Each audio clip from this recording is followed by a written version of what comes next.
الذي أرسل رسوله بالهدى ودين الحق ليظهره على الدين كله وكفى بالله شهيدا والصلاة والسلام على من لا نبي بعده وعلى آله وأصحابه أجمعين۔ محترم ناظرین کرام، عقیدہ ختم نبوت اور موجودہ دور کے گمراہ فتنے ایک سیریز ہم نے شروع کیا ہے۔ اس سیریز کا ایک سبق کل مکمل ہو گیا ہے۔ آج ہم دوسرا سبق پڑھیں گے۔ کل کے سبق میں ہم نے عقیدے کی اہمیت، ختم نبوت کا مطلب اور چند عقائد بالتفصیل اور باوضاحت ذکر کی تھی۔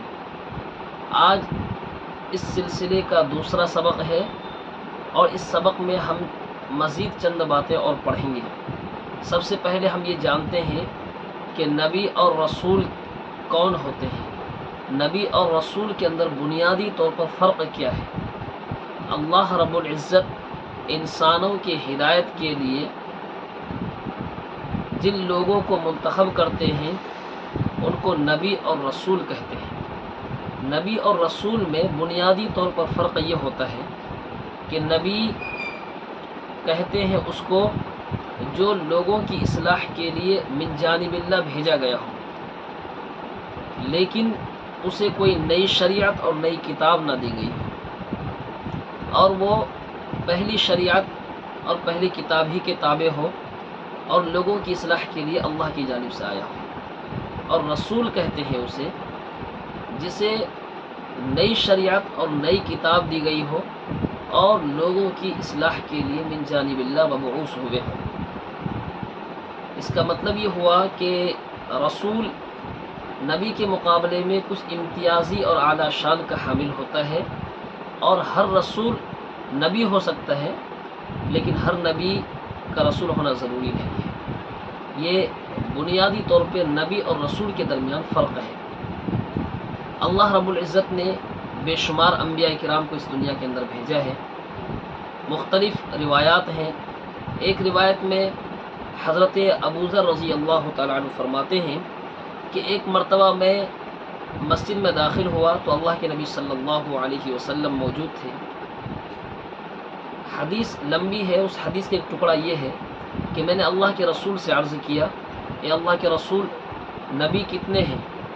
تو اللہ کے رسول صلی اللہ علیہ وسلم نے بتایا کہ نبی 1,24,000 ہیں اور رسول اس سے کم ہیں، رسول محض 313 ہے۔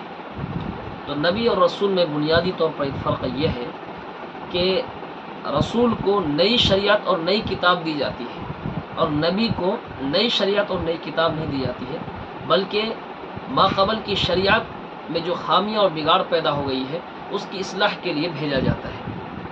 اور دوسرا فرق تعداد کے اعتبار سے کہ نبی کی ایک بڑی تعداد ہے، 1,24,000 تقریباً۔ اور اس کے بعد ہم چند عقائد ذکر کرتے ہیں۔ آج کے سبق میں عقیدہ یہ ہے کہ اللہ کے رسول صلی اللہ علیہ وسلم نبی بھی تھے اور رسول بھی تھے، اور آپ کے بعد اب کوئی نبی نہیں آئے گا، اور آپ آخری نبی ہیں، خاتم النبیین ہیں۔ حضور صلی اللہ علیہ وسلم کا واضح فرمان موجود ہے کہ میرے اوپر نبوت و رسالت دونوں کا سلسلہ ختم ہو چکا ہے۔